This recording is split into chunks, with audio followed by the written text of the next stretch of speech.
হরে কৃষ্ণ, সকলকে স্বাগত জানাচ্ছি শ্রীমদ্ ভগবদ গীতা স্টাডি ক্লাসে।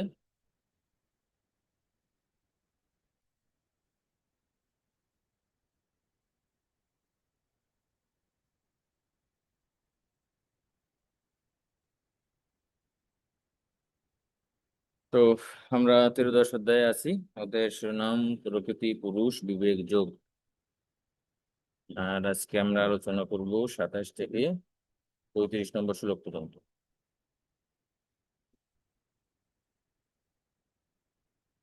জয় শিল প্রভুপাদ কি জয়। তো বরাবরের মতো শুরুতেই আমরা শ্রীমদ্ ভগবদ গীতা থেকে একটি মাহাত্ম্য অধ্যয়ন করব।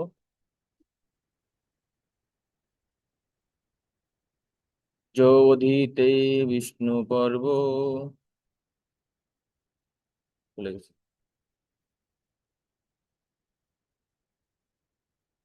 অবশ্যই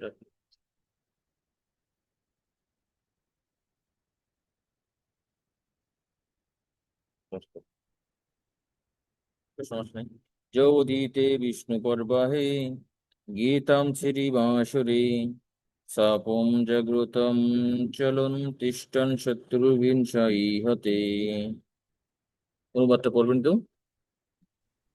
হরে কৃষ্ণ। যে ব্যক্তি বিষ্ণু পর্বদিনে বিশেষত শ্রী হরিবাসর তিথি একাদশীতে গীতা অধ্যয়ন করেন, তিনি নিদ্রিত বা জাগ্রত অবস্থায় গমন বা অবস্থান কালে কখনোই শত্রু দ্বারা পরাভূত হন না। শ্রী বৈষ্ণবীয় তন্ত্রসার গীতা মাহাত্ম্য 20। হরে কৃষ্ণ। এখানে বলছে যে অধীতে, মানে যিনি অধ্যয়ন করেন বিষ্ণুর পর্বাহে। বিষ্ণু পর্ব বলতে এখানে যে ভগবান শ্রী বিষ্ণু বা শ্রীকৃষ্ণের যে সমস্ত মহোৎসব রয়েছে, সে সমস্ত মহোৎসবের দিনে যদি কেউ এই ভগবত গীতা অধ্যয়ন করে, গীতাম শ্রী হরিবাসরে। হরিবাসর মানে কি? একাদশী তিথিতে। বিশেষ করে একাদশী তিথি হচ্ছে সমস্ত তিথির রাজা। তো এই সমস্ত অনুষ্ঠানগুলোতে একাদশী তিথিতে যিনি ভগবত গীতা অধ্যয়ন করেন তার কি ফল লাভ হবে? তিনি স্বপ্নম জাগ্রত চলন তিষ্ঠন, তিনি স্বপ্নে অথবা জাগ্রত অবস্থায়, তিনি এক জায়গায় অবস্থানরত অবস্থায় অথবা পরিভ্রমণ কালে শত্রুর ভি নশ ইহতে, তিনি শত্রুর দ্বারা পরাভূত হন না, অথবা শত্রু কে তিনি দর্শন করেন।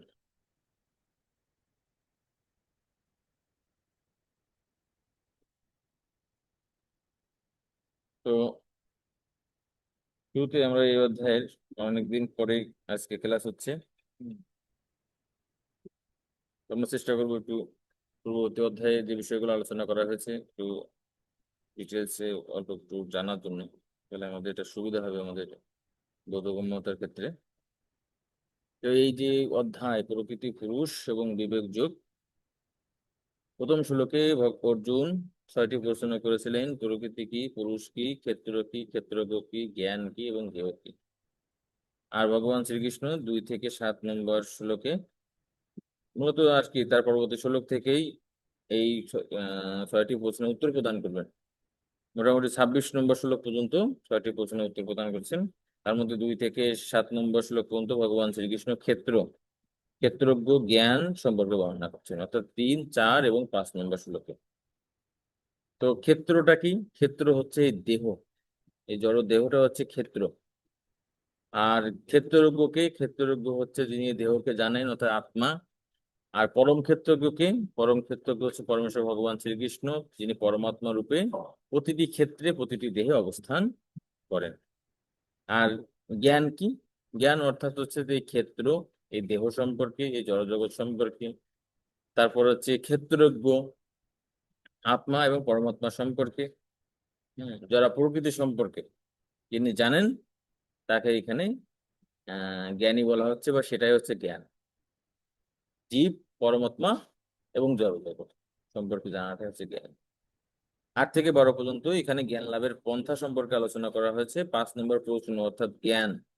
ঠিক আছে, এখানে জ্ঞানের বিশদভাবে জ্ঞানের 20টি উপাদান সম্পর্কে আলোচনা করা হয়েছে, আমরা সেটি দেখেছিলাম।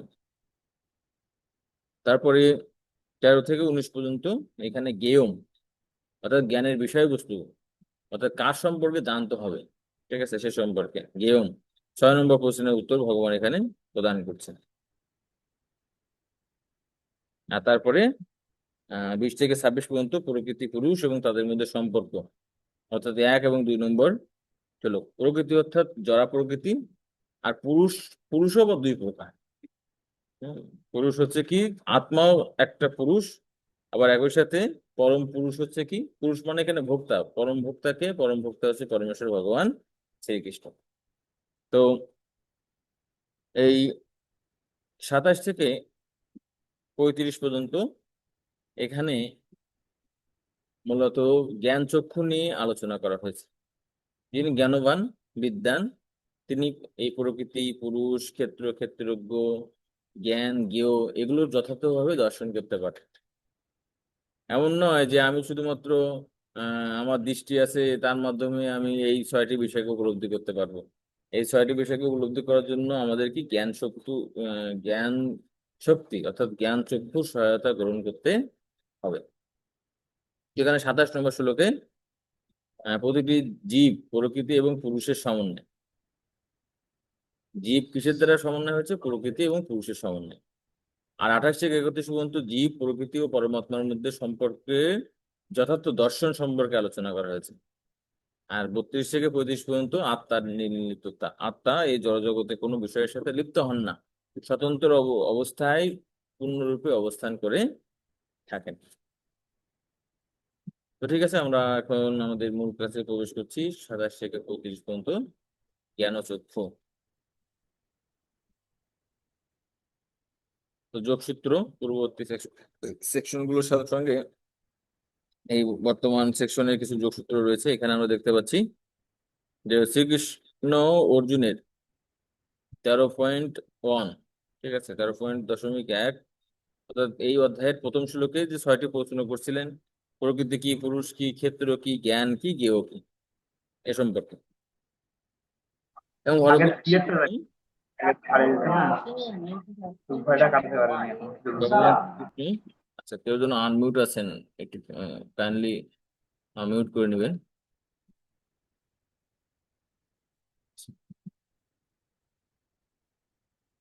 আচ্ছা ঠিক আছে, ধন্যবাদ।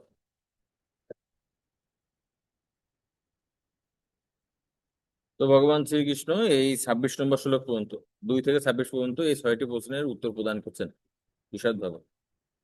আর এখন এই অধ্যায়ের বাকি অংশে এই যে 6টি বিষয়, এই 6টি বিষয়কে কম্বাইন করে ব্যাখ্যা প্রদান করা হচ্ছে। ভগবান পৃথকভাবে ব্যাখ্যা করছেন, এখন এই কম্বাইন ভাবে ব্যাখ্যা করছেন এবং আরো বেশি বিস্তৃত ভাবে খুঁটিনাটি ভাবে ব্যাখ্যা প্রদান করবেন, যাতে সেই বিষয়ে আমরা আরো ভালোভাবে বুঝতে পারি।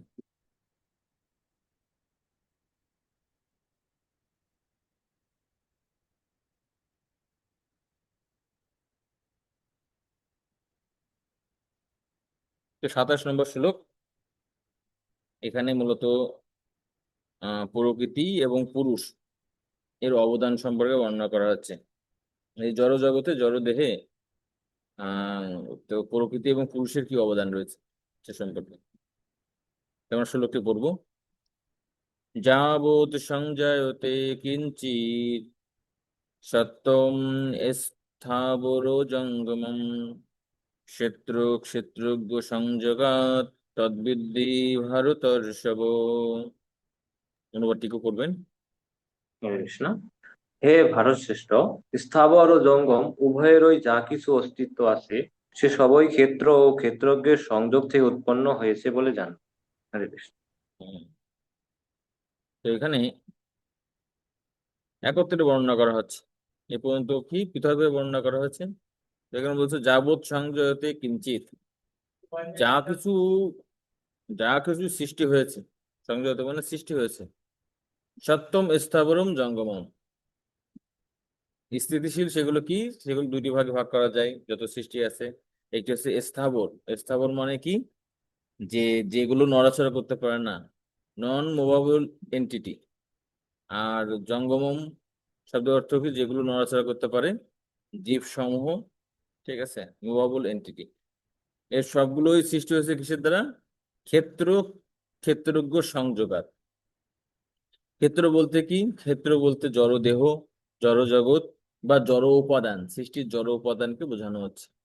তো আমরা ভগবদ গীতার সপ্তম অধ্যায়ে ভগবান শ্রীকৃষ্ণ এই জড়জগতের উপাদান সমূহ ব্যাখ্যা প্রদান করছেন, যে ভূমির অপনলোকম মনোবুদ্ধির এবচ অহংকার বিক্রিয়ামে ভিন্না প্রকৃতির অষ্টাদা। হে অর্জুন, আমার অষ্টবিধ এই জড়া প্রকৃতির উপাদান রয়েছে, সেটা হচ্ছে মাটি, জল, অগ্নি, বায়ু, আকাশ এবং মন, বুদ্ধি, অহংকার।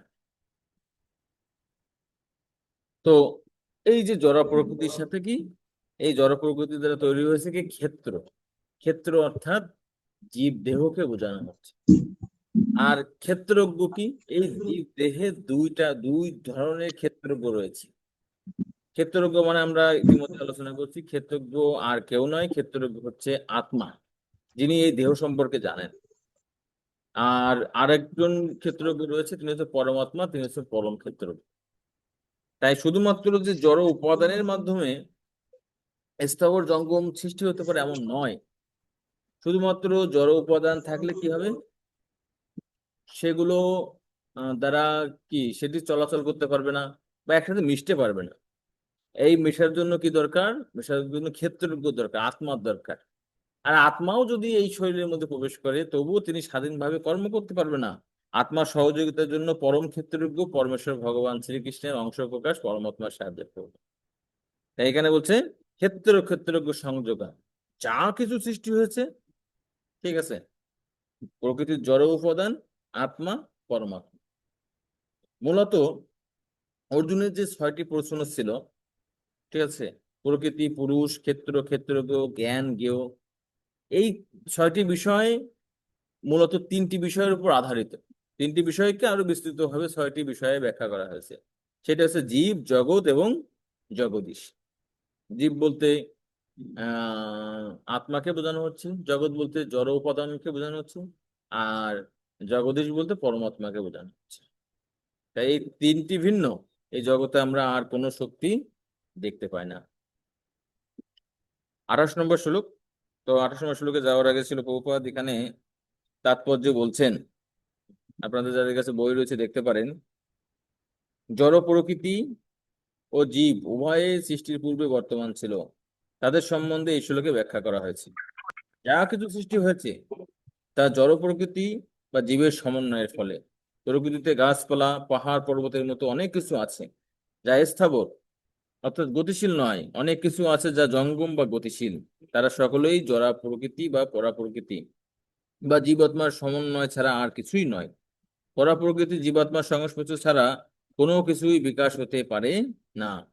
জড় প্রকৃতির সঙ্গে পরা প্রকৃতির যে সম্পর্ক, তা নিত্যকাল ধরে চলে আসছে এবং তাদের সমন্বয় সম্পাদিত হয় পরমেশ্বর ভগবানের ইচ্ছার প্রভাবে।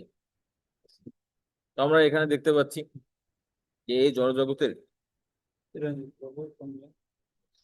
জড়জগতে যা কিছু হচ্ছে, ঠিক আছে, সবই এই সমন্বয়ের ফলে সাধিত হয়। 28 নম্বর শ্লোকে একজন যথার্থ ব্যক্তি, যিনি জ্ঞান চক্ষু বা দিব্য দৃষ্টি লাভ করেছে বা যথার্থভাবে দর্শন করতে পারেন, তিনি পরমাত্মা সম্পর্কে কি দর্শন করেন। সমম সর্বেষু ভূতেষু তিষ্ঠন্তম পরমেশ্বরম বিনশ্বম চ বিনশ্যন্তম ইয় পশ্যতি স পশ্যতি। অনুবাদটি পড়বেন কেউ?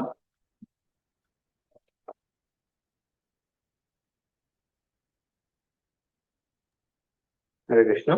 যিনি সর্বভূতে সমানভাবে অবস্থিত বিনাশশীল দেহের মধ্যেও অবিনাশী পরমাত্মাকে দর্শন করেন, তিনি যথার্থ দর্শন করেন। হরে কৃষ্ণ। তো এখানে যথার্থ দর্শনকারী সম্পর্কে বর্ণনা করছেন। আমাদের কিন্তু 2টি চোখ আছে, কিন্তু আমরা কিন্তু যথাযথভাবে দর্শন করতে পারি না। তাই এখানে এই শ্লোকে বলছেন পরমেশ্বর ভগবান শ্রীকৃষ্ণ, সমম সর্বেষু ভূতেষু, এই জগতে যত জীব রয়েছে, যত জড়বস্তু রয়েছে, সবগুলোকে কি একদম যথাযথ দর্শনকারী সমভাবে দর্শন করে। কারণ এখানে আপনারা যে ছবিতে দেখতে পাচ্ছেন, ছবিতে কি দেখতে পাচ্ছেন, যে পরমাত্মা কি করছেন, পরমেশ্বর ভগবান শ্রীকৃষ্ণ বলছেন যে মামে বংশে জীবলোকে জীবভূত সনাতন। এই জগতে আমরা যা কিছু দেখতে পাই না কেন, সবকিছু কি আমার অংশ। জীব সমূহ, আত্মা সমূহ পরমেশ্বর ভগবানের অংশ, আবার পরমাত্মা সরাসরি ভাবে শ্রীকৃষ্ণের অংশ। তাই একজন যথার্থ ব্যক্তি, যথার্থ দর্শনকারী, তিনি কি করেন?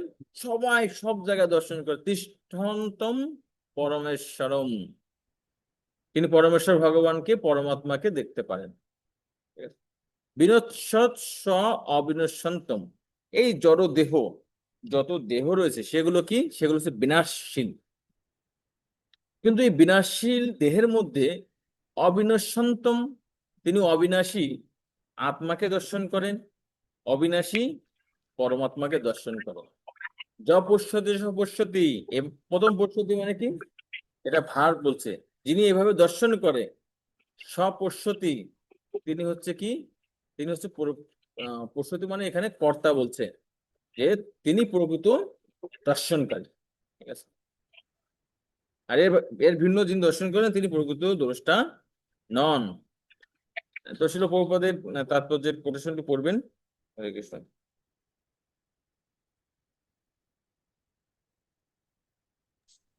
হরে কৃষ্ণ। সাধু সঙ্গের প্রভাবে যিনি দেহ, দেহী বা জীবাত্মা ও জীবাত্মার বন্ধু এই তিনটি তত্ত্বের সমন্বয় দর্শন করতে পারেন, তিনি যথার্থ জ্ঞান লাভ করেছেন।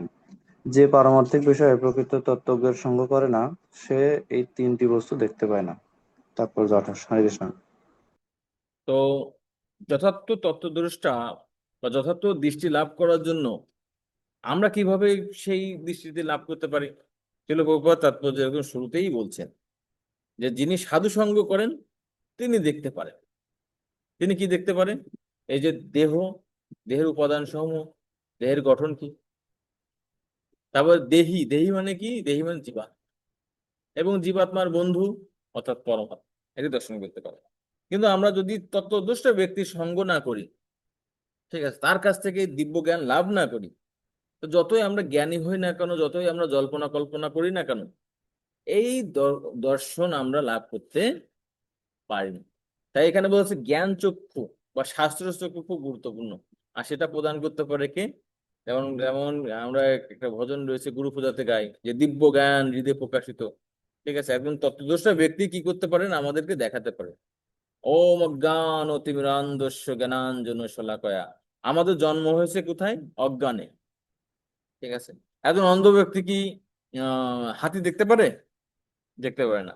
কিন্তু একজন চক্ষু সম্পন্ন ব্যক্তি, তিনি দর্শন করে কি করতে পারে? বর্ণনা দিতে পারে। আর তার দৃষ্টির মাধ্যমে, ঠিক আছে, তার বর্ণনা অনুসারে আমরা ভগবানকে দর্শন করতে পারি, জীবকে দর্শন করতে পারি, এই জড় উপাদান সমূহকে দর্শন করতে পারি। এছাড়া এই দিব্য জ্ঞান বা চিন্ময় জ্ঞান লাভ করার অন্য কোনো পন্থা নেই। কেন অন্য কোনো পন্থা নেই? শাস্ত্রে বলছি, অপ্রাকৃত বস্তু নহে প্রাকৃত গোচর, বেদ পুরাণে ইহা কহে নিরন্তর। চিন্ময় বস্তু যেটি, অপ্রাকৃত বস্তু, সেটি জড় ইন্দ্রিয়ের মাধ্যমে উপলব্ধি করা যায় না। ঠিক আছে? Correct? তাই এগুলো বেদ পুরাণে ইহা কহে নিরন্তর। তাই তত্ত্বদৃষ্ট ব্যক্তি শরণাগত হওয়ার মাধ্যমেই আমরা এই দৃষ্টি লাভ করতে পারি।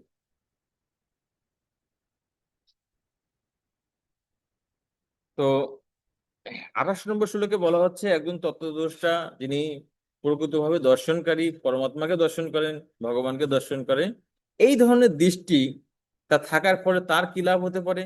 অথবা আমরা যদি এই ধরনের যথার্থ দৃষ্টি লাভ করতে পারি, তার কি লাভ আমরা এখানে পেতে পারি? সমম পুরুষম সর্বত্র সমবস্থিতমীশ্বরম নাহি নস্তা আত্মনো আত্মনম ততো ইয়াতি পরম গতিম। হরে কৃষ্ণ। যিনি সর্বত্র সমভাবে অবস্থিত পরমাত্মাকে দর্শন করেন, তিনি কখনো মনের দ্বারা নিজেকে অধঃপতিত করেন না। এভাবেই তিনি পরম গতি লাভ করেন। হরে কৃষ্ণ। হরে কৃষ্ণ। তো এখানে বলছেন যে সমম পশ্যন সর্বত্র। 28 নম্বর শ্লোকে যে বিষয়টি বলা হচ্ছে, 28 নম্বর শ্লোকে কি বলা হচ্ছে? যে সমম সর্বেষু ভূতেষু, তিনি সমস্ত জীবকে সমানভাবে দর্শন করেন। এখানে সমন পশ্যন সর্বত্র, তিনি সর্বত্রই সমদর্শন করে। সম অবস্থিতম ঈশ্বরম, তো সম অবস্থিতম ঈশ্বরম মানে কি? পরমাত্মাকে সর্বত্রই দর্শন করেন। নহীনতা আত্মনম আত্মনম।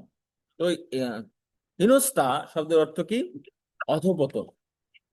তিনি আহ হীনস্তা মানে অধঃপতন করে আত্মনম।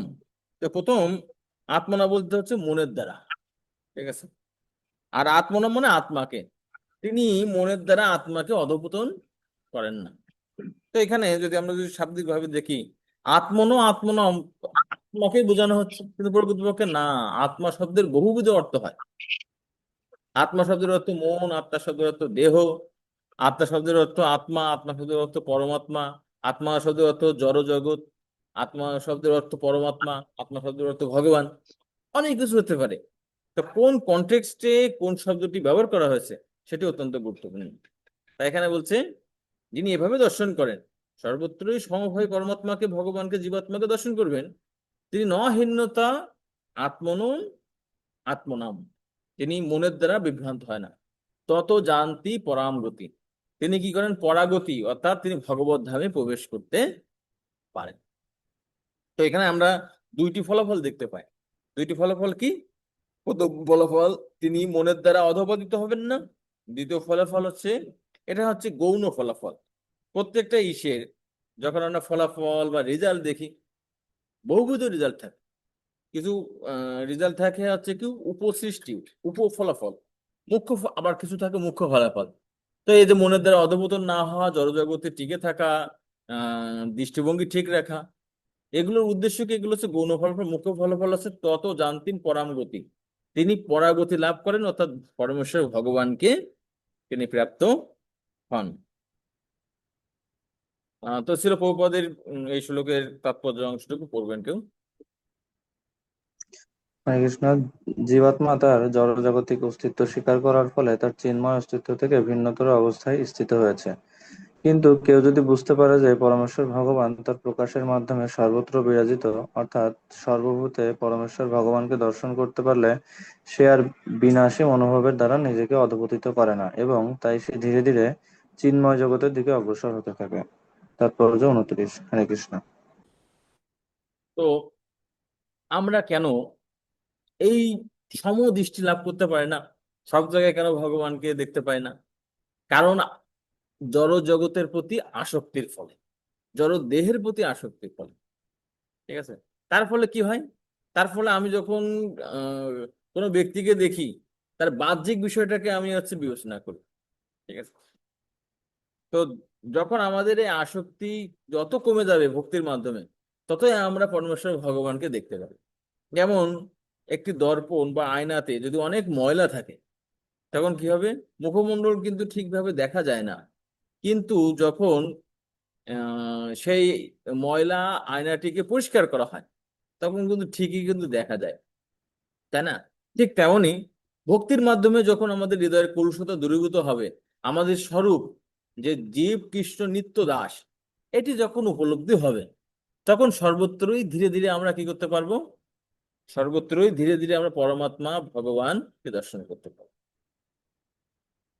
তাই এটাই বলছেন, একবার কেউ যদি পরমাত্মাকে, ভগবানকে উপলব্ধি করতে পারে, অথচ চেতনাকে শুদ্ধ করতে পারে, তাহলে তিনি কিন্তু আর নিজেকে অধঃপতিত করেন না। তিনি তখন ভগবানকে উপলব্ধি করতে পারেন।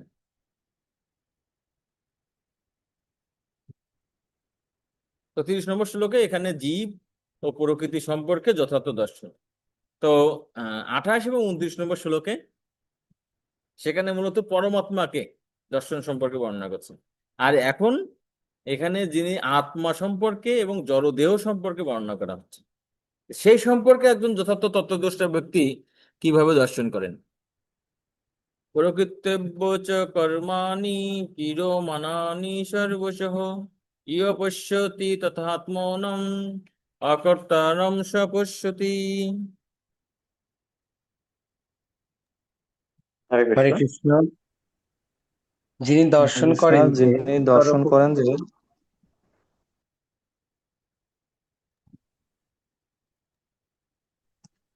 যিনি দর্শন করেন যে জড় প্রকৃতি যার দেহের দ্বারাই সমস্ত কর্মকৃত হয় এবং আত্মা কিছুই করেন না, তিনি যথাযথভাবে দর্শন করেন। হরে কৃষ্ণ। তো এই শ্লোকে বলছেন যে আহ প্রকৃত্তা এব কর্মাণি। প্রকৃত্তা মানে প্রকৃতির দ্বারা যে কর্ম সাধিত হয়, কর্মসমূহ। প্রকৃতি বলতে কি? প্রকৃতি বলতে বোঝানো হচ্ছে জড়া প্রকৃতির তিন গুণকে এখানে প্রকৃতি বলা হচ্ছে। জড় জগতে যত কর্ম সাধিত হয় সেটি হচ্ছে জড়া প্রকৃতির তিন গুণের দ্বারা সাধিত হয়। কেউ যখন সত্য গুণের দ্বারা আবিষ্ট হয় তখন তিনি সুখ অনুভব করেন, জ্ঞান চর্চা করেন, ঠিক আছে, আধ্যাত্মিকতার দিকে একটু ঝুঁকে পড়েন এবং তিনি নীতি নৈতিকতা সহ কোনো পাপ কর্ম থেকে বিরত থাকেন। এগুলো রজগুণের দ্বারা যিনি প্রভাবিত তিনি খুব একটু তেজস্বী হন, অনেক কিছু করবেন, অনেক আশা থাকে। আশা 500 শত শত আশার মধ্যে থাকে, তার উৎসাহ বেশি থাকে। তমগুণের দ্বারা তিনি কি করেন? শোক, মোহ, ভয়, ক্রোধ আদি এর দ্বারা তিনি বিভ্রান্ত হয়ে কোনো কাজ শুরুই করতে পারেন না। তাই প্রকৃতপক্ষে এখানে বলছেন এই জড়জগতে যত কর্ম হচ্ছে সেই তিন গুণ করছে প্রকৃতির দ্বারা, প্রকৃতি গুণের দ্বারা। প্রকৃতই এবচ কর্মাণি কিরমণানি সর্বস্ব। সব কিছু এই তিন গুণের দ্বারা সাধিত হয়। তো এরকম একটি শ্লোক কিন্তু তৃতীয় অধ্যায়ের 27 নম্বর শ্লোক আছে। প্রকৃত কিরমানানি গুণই কর্মাণি সর্বশঃ অহংকার বিমূঢ়াত্মা কর্তা হওমিতি মন্যতে। তো এই শ্লোকে, এই তৃতীয় অধ্যায় 27 নম্বর শ্লোকে, সেখানে একজন অযথার্থ দর্শনকারীর মানে যিনি দেখতে পারেন না তার সম্পর্কে বর্ণনা করা হচ্ছে। আর তার ঠিক বিপরীত শ্লোক হচ্ছে এই 13 অধ্যায়ের 30 নম্বর শ্লোক। ঠিক আছে, যে তিন গুণের দ্বারা সাধিত যে কর্মগুলো সবকিছু তিন গুণের দ্বারা হচ্ছে, য পশ্যতি তথাত্মনাম কর্তারাম স পশ্যতি। তো যিনি যথার্থ তত্ত্বদর্শী তিনি কি? তিনি কিন্তু বুঝতে পারে যে এই ব্যক্তিটা কেন এই কর্ম করছে, কেন তিনি বিকর্ম করছে, পাপ কর্ম করছে, কেন তিনি শাস্ত্রোক্ত কর্ম করছেন, আবার কেনই বা তিনি ভক্তিমূলক কর্ম সম্পাদন করছেন। এগুলো কে দর্শন করতে পারে? যথার্থ দ্রষ্টা। ঠিক আছে। তো এই শ্লোকে তাৎপর্যের শুরুতেই ভগবান শিল প্রভুপাদ বলছেন এই দেহটি পরমাত্মার নির্দেশ অনুসারে জড়া প্রকৃতির দ্বারা সৃষ্ট হয়েছে এবং দেহের মাধ্যমে জীব যে সমস্ত কার্যকলাপ করে সেগুলো সে নিজে করে না। সুখ অথবা দুঃখের জন্য সে যাই করুক প্রকৃতপক্ষে তার দেহের গঠন অনুসারে সেটি করতে বাধ্য হয়। আত্মা কিন্তু সর্বদাই এই সমস্ত দৈহিক কার্যকলাপের ঊর্ধ্বে। অতীতের বাসনা অনুসারে দেহ প্রদান করা হয়ে থাকে। কামনা বাসনা চৈতন্য করার জন্য জীব দেহপ্রাপ্ত হয়, যার দ্বারা সে নির্ধারিত কর্ম করে থাকে। বলছেন দেহ একটি যন্ত্রের মতো। তো শাস্ত্রে বলছে যন্ত্র রুহানি, যে ভগবান এই যন্ত্রের দ্বারা বা দেহের দ্বারা জীব সমূহকে কি করে? জীব সমূহকে চালিত করে থাকে। তাই আমরা এখান থেকে জানতে পারলাম যে প্রকৃত দ্রষ্টা তিনি কিন্তু যথার্থভাবে দেখতে পারেন যে তিন গুণের দ্বারা সমস্ত কর্ম সাধিত হয়ে থাকে। তো 31 নম্বর শ্লোকে এখানে ব্রহ্ম দর্শন বা পরমাত্মা দর্শন সম্পর্কে এখানে বর্ণনা করা হচ্ছে। ইয়াদাভূত পৃথক ভাবম একস্থম অনুপশ্যতি তত্রৈব চ বিস্তারম ব্রহ্ম সম্পদতে তদা। হ্যাঁ, পড়বেন কেউ?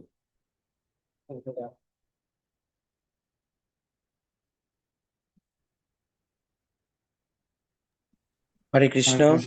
বিবেকী পুরুষ যখন দর্শন করেন যে জীবগণের পৃথক অস্তিত্ব একই প্রকৃতিতে অবস্থিত এবং সেই একই প্রকৃতি থেকে আবার তাদের বিস্তারও দর্শন করেন, তখন তিনি ব্রহ্মভাব প্রাপ্ত হন। হরে কৃষ্ণ। তো এখানে বলা হচ্ছে ব্রহ্ম দর্শন সম্পর্কে বলা হচ্ছে। তো ব্রহ্ম দর্শন মানে কি? ব্রহ্ম দর্শন অর্থাৎ যে ব্রহ্ম ভাব বা ব্রহ্মভূত ত্রিগুণাতীত, তিন গুণের অতীত, শুদ্ধ সত্য, বাসুদেব সত্য, যে নামে আপনি বলেন না কেন, ব্রহ্ম দর্শন মানে কি? তিনি দ্বন্দ্বভাব রহিত, তিন গুণের প্রভাব রহিত, তিন গুণ থেকে মুক্ত। ঠিক আছে, এটা বিখ্যাত শ্লোক রয়েছে ভগবদ গীতা। ব্রহ্মভূত পোষানাত্মা ন শুচতি ন কাঙ্ক্ষতি সম সর্বেষু ভূতেষু মদ ভক্তি লভতে পরম। ব্রহ্মভূত ব্রহ্মভূত প্রসারণাত্মা, একজন ব্রহ্মভূত ব্যক্তি তিনি শান্ত হৃদয়ের হন। ন শোচতি ন কাঙ্ক্ষতি, খারাপ কিছু উপস্থিত হলে তিনি শোক করেন না, অথবা ভালো কিছুকে পেলে তিনি ন কাঙ্ক্ষতি, তিনি আকাঙ্ক্ষা করেন না। সম সর্বেষু ভূতেষু, তিনি সব কিছুকে কি করেন, সমভাবে দর্শন করেন। ঠিক আছে, মদ ভক্তি লভতে পরম, তিনি আমার পরাভক্তি লাভ করতে পারেন। তো আমরা এই বিষয়ে অনেক আলোচনা করছি, সব জায়গায় ব্রহ্ম দর্শন, সমদর্শন, দ্বন্দ্বাতীত দর্শন সে সম্পর্কে কিন্তু আমরা জানি। তাই এখানে বলছে যে যদা ভূত পৃথক ভাবম, যদা ভূত অপৃথক ভাবম, যিনি প্রকৃত দ্রষ্টা তিনি যত, ভূত মানে জীব সমূহের প্রতি, জীবগণের প্রতি কি অপৃথক ভাবম, তিনি পৃথক ভাবে দর্শন করেন না। আপনি যখন মানুষ সমূহকে, শুধু মানুষের কথা চিন্তা করেন, দর্শন করেন, কারোর গায়ের বর্ণ কালো, কারোর স্কিন ফর্সা, কেউ ব্রাউন, কেউ ব্ল্যাক, বিভিন্ন রকম হয় না, কারোর মাথায় চুল আছে, কারো কুকড়ানো চুল, সোজা চুল, কারোর মাথায় চুল কম, এরকম আছে। কিন্তু আপনি যদি সিম্পল মাত্র 1 মিলিমিটার 2 মিলিমিটার আপনি যদি ই করেন, এই চামড়াটাকে ই করেন, দেখবেন ভিতরে সবার এক, তাই না? রক্ত মাংস আদি, কফ বাত পিত্ত, এই 3 ধাতু দ্বারা এই দেহে গঠিত। তার মানে জড় দেহ কি, জড় দেহের উপাদানগুলো সেম, এর মধ্যে কোনো পৃথক নেই। তাই কেন বলছে যদা ভূত অপৃথক ভাবন, কিন্তু এখানে দেহগত পৃথকের কথা বর্ণনা করা হচ্ছে, অপৃথকের কথা বলা হচ্ছে না, সমত্বের কথা বলা হচ্ছে না। এখানে বলা হচ্ছে ভিতরে যে আত্মা রয়েছে, পরমাত্মা রয়েছে, সেটি তো 100% কি এক আত্মা, সবার আত্মাই ভগবানের অংশ। কেউ যখন যথার্থ দর্শন না করতে পারেন তখন তিনি কি মনে করেন, তখন তিনি মনে করেন ও বিভিন্ন ধর্মে বলছে মানুষের আত্মা একরকম, পশুর আত্মা আলাদা ধরনের, পশুর আত্মাগুলোকে সৃষ্টি করা হয়েছে মানুষের আত্মার ভোজনের জন্য। তাহলে তারা কিন্তু কিছু শ্রেণী আত্মাকে বলছে একই রকম, মানুষের আত্মাকে শ্রেষ্ঠ বলছে, পশুর আত্মাকে তারা নিকৃষ্ট বলছে। এটা হচ্ছে কি পরম তত্ত্বের বিকৃত বা আংশিক দর্শন, এটাকে পূর্ণাঙ্গ দর্শন বলা যেতে পারে না। একস্তম অনুপশ্যন্তি, তিনি সবগুলোকে ঠিক বললেন একই প্রকৃতিতে বা একই রূপে দর্শন করে। তত্ত্ব এবচ বিস্তারম, এবং সেই একই প্রকৃতি থেকে তার বিস্তার হয়েছে। এই জড়জগতের বিস্তার হয়েছে কি জন্য? কারণ সেখানে আত্মা রয়েছে, পরমাত্মা রয়েছে, সেটাকে তিনি উপলব্ধি করতে পারেন।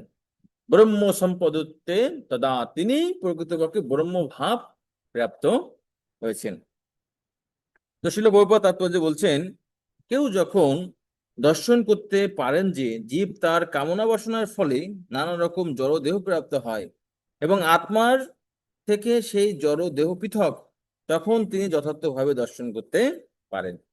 দুইটা বিষয় এখানে, আমি এই যে জড় দেহে আছি বা যত জীব বিভিন্ন জড় দেহে প্রাপ্ত হয়েছেন, তারা মূলত প্রাপ্ত হয়েছে কি, যে কর্ম না দৈব নেত্রেণ, ঠিক আছে, মূলত কর্ম এবং পরমাত্মার অনুমোদন, আমার বাসনা অনুসারে আমি ভগবানের কাছে প্রার্থনা করি, বা প্রার্থনা না করলেও ভগবান আমার হৃদয়ে রয়েছে, বাসনাটা জানেন। কেউ যদি অনেক মাংস আহার করতে চায়, তো ভগবান বলবো আচ্ছা ঠিক আছে, তুমি পরের জন্য বাঘ হয়ে যাও, কুকুর বিড়াল হয়ে যাও। কেউ যদি ঘুমাতে চায়, তুমি ঠিক আছে ভাল্লুক হয়ে যাও। তার মানে আমাদের জড় দেহে ধারণের কারণও এই তিনি দর্শন করতে পারে বিভিন্ন দেহের মধ্যে। আবার এই ভিন্ন ভিন্ন দেহের মধ্যে ভগবানের অংশ আত্মা এবং পরমাত্মা রয়েছে, সেটাও তিনি দর্শন করতে পারেন। জড়জাগতিক জীবনে আমরা দেখি যে কেউ দেবতা, কেউ মানুষ, কেউ কুকুর, কেউ বিড়াল ইত্যাদি, এটি জড় দর্শন, যথার্থ দর্শন নয়। জীবন সম্বন্ধে জড় ধারণার ফলেই এই বিভেদ সৃষ্টি হয়।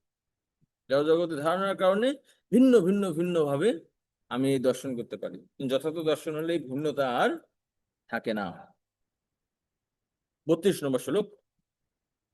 32 নম্বর শ্লোকে এখানে বর্ণনা করা হচ্ছে জীব হচ্ছে অকর্তা এবং লিপ্ত হন না, অর্থাৎ জীবাত্মা, জীবাত্মা সম্পর্কে বর্ণনা করছে। এই জড় দেহে জীবাত্মার কাজ কি সে সম্পর্কে এখানে এখানে শাস্ত্র সাক্ষ্য প্রদান করা হচ্ছে। অনাদিত্যাৎ নির্গুণাত্মাৎ পরমাত্মায়ম অব্যয়ম শরীরস্থোপি কন্তেয় না করতি না লিপ্যতে। হরে কৃষ্ণ। ব্রহ্মভাব অবস্থায় জীব তখন দর্শন করে যে অব্যয় এই আত্মা অনাদি নির্গুণ ও জড় প্রকৃতির অতীত। হে কৌন্তেয়, জড় দেহে অবস্থান করলেও আত্মা কোনো কিছু করে না এবং কোনো কিছুতে লিপ্ত হয় না। হরে কৃষ্ণ। খুবই গুরুত্বপূর্ণ শ্লোক, বিষয়টিও খুব গুরুত্বপূর্ণ। এখানে অনেকগুলো বিষয় রয়েছে। তো এখানে বলছেন অনাদিত্যাৎ। অনাদিত্যাৎ মানে কি? তো অনাদি, আদি, ঠিক আছে, তার কোনো আদি নেই, তাকে বলা হয় কি অনাদি। অর্থাৎ আত্মা, আত্মার বৈশিষ্ট্য হচ্ছে কি, আত্মা যে কবে সৃষ্টি হয়েছে সে সম্পর্কে নিয়ন্ত্রণ করা যায় না। যদিও আত্মা ভগবান থেকে আসছে, কিন্তু আত্মা যে কবে আসছে তার কোনো নিয়ন্ত্রণ নাই। এই জন্য আত্মা হচ্ছে অনাদি, ভগবান অনাদি, আত্মাও অনাদি। আবার নির্গুণ অর্থাৎ, নির্গুণ অর্থাৎ অর্থাৎ কি, তিন গুণের অতীত। পরমেশ্বর ভগবান শ্রীকৃষ্ণ সচ্চিত আনন্দময়, তার অংশ হিসেবে জীবও সচ্চিত আনন্দময়, তাই এই জীবাত্মাও তিন গুণের অতীত। পরমাত্মায়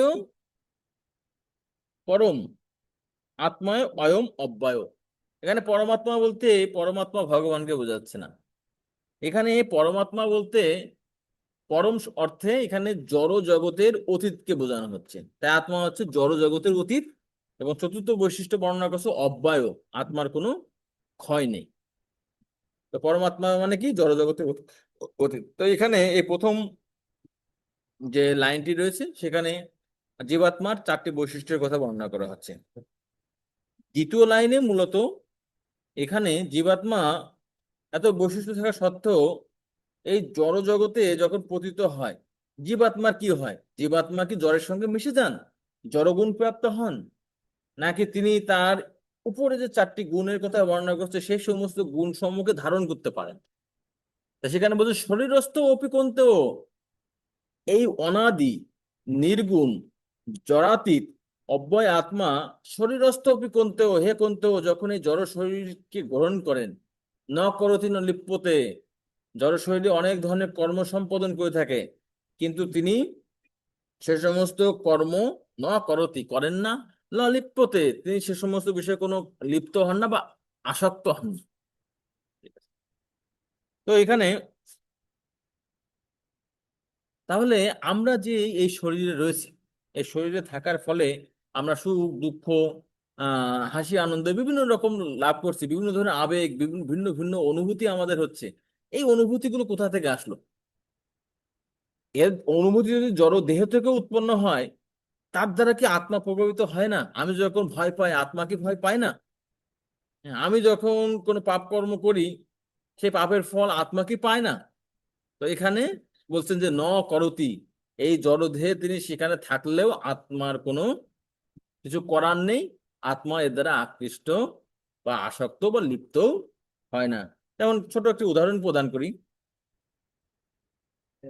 চাঁদ, তিনি তো আকাশে অবস্থান করে, কিন্তু পার্টিকুলার কোনো পাত্রে যখন চাঁদের আলো পতিত হয় বা চাঁদের ছায়া পড়ে, তখন সেই যে পাত্রের জলের কালার অনুসারে আমি চাঁদকে দেখতে পারি।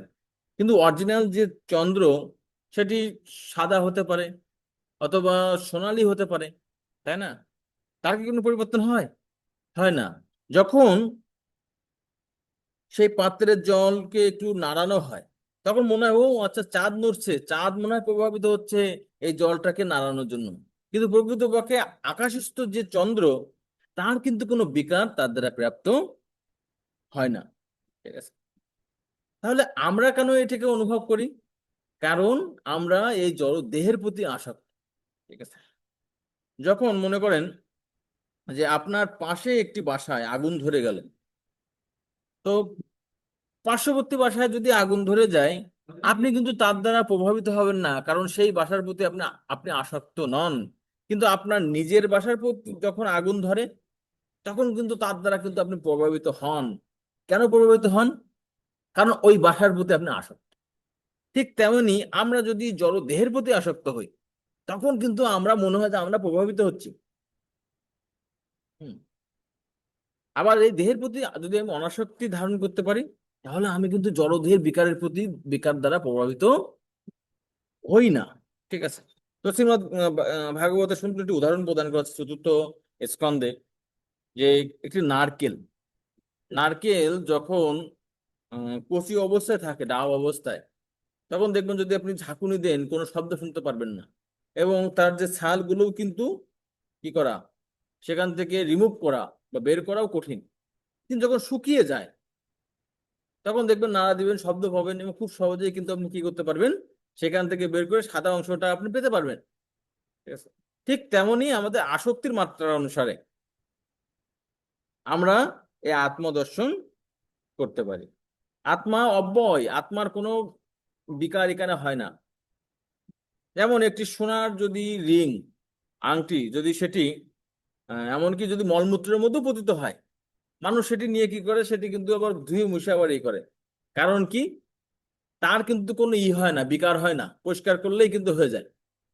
দীর্ঘদিন যদি স্বর্ণ আপনি কোথাও পতিত হয়ে রাখেন, আপাতত দৃষ্টিতে দেখে কি মনে হয়, না এটা একটু নোংরা হয়ে গেল বা একটু তার ডিসকালার হয়ে গেছে, কিন্তু যখন পালিশ করবেন তখন আবার কিন্তু তার পূর্ণ উজ্জ্বলতা ফিরে আসবে।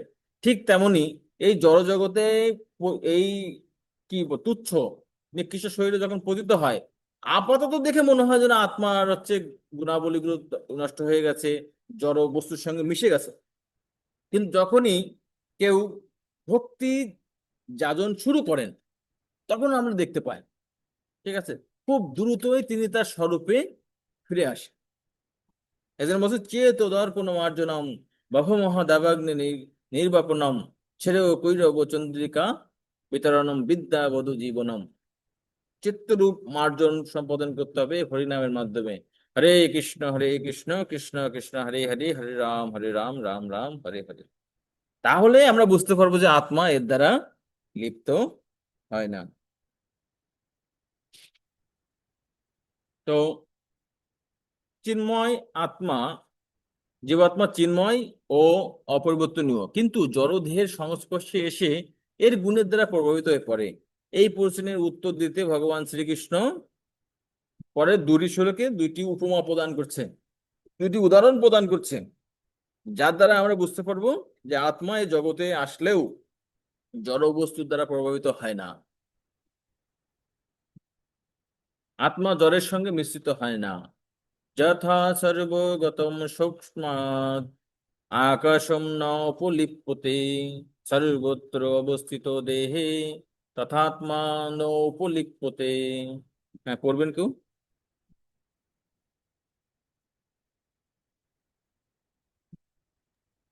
হরে কৃষ্ণ।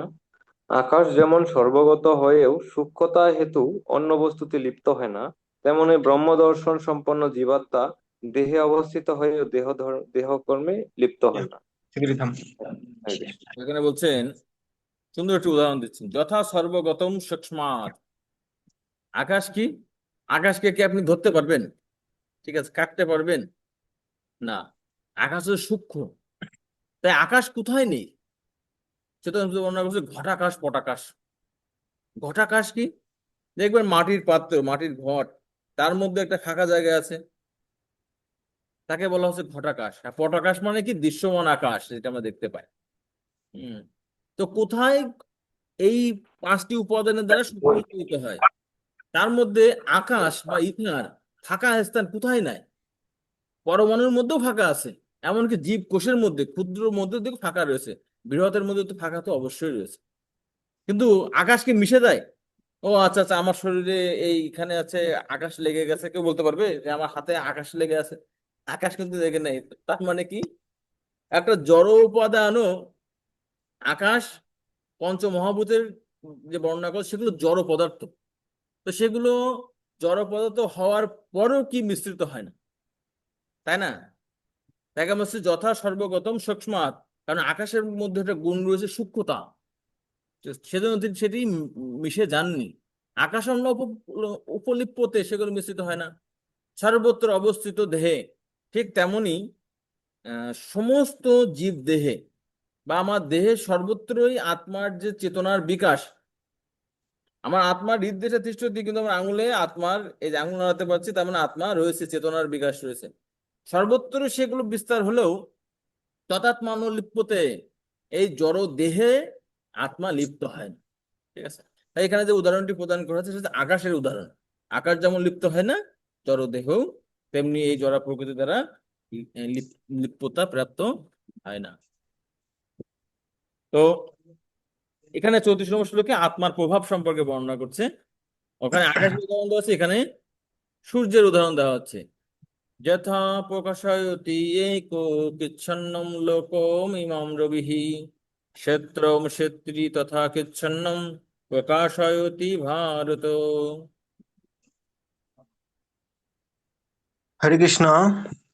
হে ভারত, এক সূর্য যেমন সমগ্র জগৎকে প্রকাশ করে, সেই রকম ক্ষেত্রী আত্মাও সমগ্র ক্ষেত্রকে চেতনার দ্বারা প্রকাশ করে। হরে কৃষ্ণ। তো মনে হয় যে ভগবান শ্রীকৃষ্ণ যে বলছে যে আত্মা কোথায় থাকে, যে হৃদ্যসে তিষ্ঠতি অর্জুনে, হৃদয়, আমাদের যে ইসের মানে বক্ষের বাম দিকে যেখানে হৃদয় রয়েছে, হার্ট হচ্ছে, সেখানে অবস্থান করে। সেখানে থাকলে আমি কিভাবে আমার আত্মা যে সেখানে আছে সেটাই আঙুলের মাধ্যমে বুঝতে পারি? কারণ কি, আত্মা যদিও সূক্ষ্ম সেখানে অবস্থান করলেও তার শক্তি দেহের সর্বত্রই বিরাজ করে। তো এখানে বলছেন যথা প্রকাশয়তি একো কিচ্ছন্নম লোকম ইমম রবি। এক সূর্য তিনি কি করে, আকাশে একটা নির্দিষ্ট স্থানে রয়েছে, তো সেখানে থেকে তিনি কি করেন, আলো তাপ সর্বত্র, এমনকি সারা ব্রহ্মাণ্ডে সেটাকে প্রকাশ করতে পারে, পাঠাতে পারে। ক্ষেত্রম, ক্ষেত্রম মানে কি জড় দেহ, ক্ষেত্রী অর্থাৎ আত্মা, তথা কিচ্ছন্নম প্রকাশয়তে ভারত, সেটি এক স্থানে অবস্থান করলেও সারা দেহে তার শক্তি প্রকাশ করতে পারে। এটা হচ্ছে আত্মার প্রভাব। আচ্ছা, এখন শেষ শ্লোক, সেখানে সারমর্ম বলা হচ্ছে, ফলশ্রুতি বলা হচ্ছে।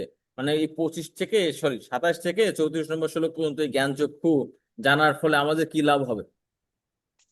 ক্ষেত্র ক্ষেত্রজ্ঞয়োর এবং অন্তরম জ্ঞান চক্ষুষা ভূত প্রকৃত মোক্ষা মোক্ষম চ ইয়ে বিদুর ইয়ান্তি তে পরম।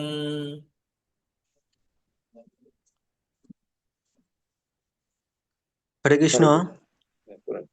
প্রভু বলুন। হরে কৃষ্ণ। যারা এভাবে জ্ঞানচক্ষু দ্বারা ক্ষেত্র ও ক্ষেত্রজ্ঞের পার্থক্য দর্শন করেন এবং জড় প্রকৃতি বন্ধন থেকে জীবগণের মুক্ত হওয়ার পন্থা জানেন, তারা পরম গতি লাভ করেন। হরে কৃষ্ণ। যেখানে বলছেন ক্ষেত্র, ক্ষেত্র মানে কি, ক্ষেত্র মানে জড় দেহ। ক্ষেত্রজ্ঞয়, ক্ষেত্রজ্ঞ দুই ধরনের ক্ষেত্রজ্ঞ রয়েছে, আত্মা এবং পরমাত্মা। এবং অন্তরম জ্ঞান চক্ষুষা, ঠিক আছে। এবং অন্তরম মানে পার্থক্য দর্শন করতে পারবে জড় দেহ এবং চিন্ময় আত্মার মধ্যে, পরমাত্মার মধ্যে, অন্তরম। আর এটা দর্শন করা যায় কিসের মাধ্যমে, জ্ঞান ও চক্ষুষা, জ্ঞান ও চক্ষু, জ্ঞান চক্ষুর মাধ্যমে। ঠিক আছে, আপনি ওই শুধুমাত্র মাইক্রোস্কোপ বা জাগতিক বিদ্যার মাধ্যমে দেখবেন এমন নয়। ঠিক আছে, আমরা ডিওএসএ যে একটা আছে না, যে getting the eyes to see Lord, ভগবানকে দেখার চোখ, তো সেখানে জানি এই জড় দৃষ্টির মাধ্যমে কিন্তু দেখানো হয় না, এই দিব্য দৃষ্টির মাধ্যমে বা শাস্ত্র জ্ঞানের মাধ্যমে আমরা দেখতে পারি। ভূত প্রকৃতি মোক্ষম চ যে বিদুর জানতি তে পরম। তো তিনি কি করেন, এই জড় প্রকৃতি থেকে মোক্ষম চ মুক্ত হয়ে বিদুর জানতি তে পরম, তিনি পরাগতি লাভ করেন। তো ঠিক আছে, জয় শিল প্রভুপাদ কি, উপস্থিত গৌর ভক্ত মন্ডলী কি, নেতাই গৌর প্রেমানন্দে, হরি হরি বল।